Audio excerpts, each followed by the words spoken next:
حضرت عبداللہ فرماتے امام احمد ابن حنبل کا اکلوتا بیٹا، اب فرماتے میں بار بار بابا جان سے یہی سنتا تھا، رحم اللہ ابو الہیثم، غفر اللہ لابی الہیثم، یا اللہ ابو الہیثم پہ اپنا رحم و کرم فرما۔ میں نے کہا حضور میں آپ کا اکلوتا بیٹا ہوں، مجھے دعائیں نہیں کر رہے اور ان کو دعائیں کر رہے ہو، آخر وجہ کیا ہے؟ انہوں نے کہا کہ جب میں مسئلہ خلق القرآن میں جیل جا رہا تھا تو راستے میں مجھے ابو الہیثم، حالانکہ وہ ڈاکو ہے، آپ ان کے لیے دعائیں کر رہے ہیں، آپ نے فرمایا جی ڈاکو ہے، لیکن جب میں جیل جا رہا تھا تو راستے میں وہ میرا ان کے سے یعنی ان کا سامنا ہوا تو وہ باہر آ رہا تھا، میں اندر جا رہا تھا جیل میں، تو انہوں نے مجھے کہا کہ امام میں نے اپنے اس کمر پہ 17-18 ہزار کوڑے کھائے،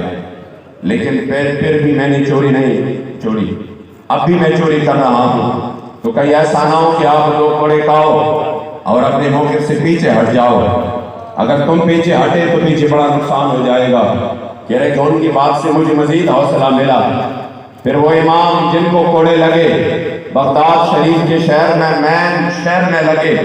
اور جو بھی کوڑا آپ کو لگتا تھا آپ اسی وقت فرماتے تھے القرآن کلام اللہ غیر مخلوق۔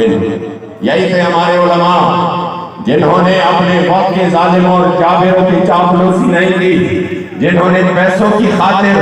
جنہوں نے دنیاوی جاہ و جلال کی خاطر، جنہوں نے عہدوں کی لالچ میں، جنہوں نے اپنے خانقاہوں کو بچانے کی لالچ میں، جنہوں نے اپنے پیری اور اپنے جاہ و جلال اس کے خاطر کبھی بھی اپنے وقت کے ظالم و جابروں کے سامنے سر نہیں جھکایا، نہیں ان کا سب کچھ لٹ گیا، مگر پھر بھی وہ اس ظالم کے سامنے ڈٹے رہے اور میدان میں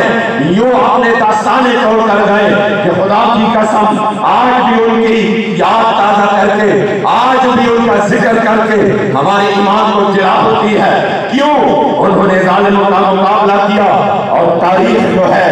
یہ ہمیشہ یہ تلوے چاٹنے والوں کی نہیں، یہ ظالم سے ٹکرانے والوں کی ہوتی ہے۔ وقت گزر جائے گا، بڑے بڑے لوگوں کی یادیں بھی مٹ جائیں گی، ان کا پتہ بھی نہیں چلے گا قبر کہاں پہ ہے، ہڈیاں کہاں گمشدہ ہو گئی، لیکن یاد رکھیے حضور امیر المجاہدین پھر بھی زندہ رہیں گے۔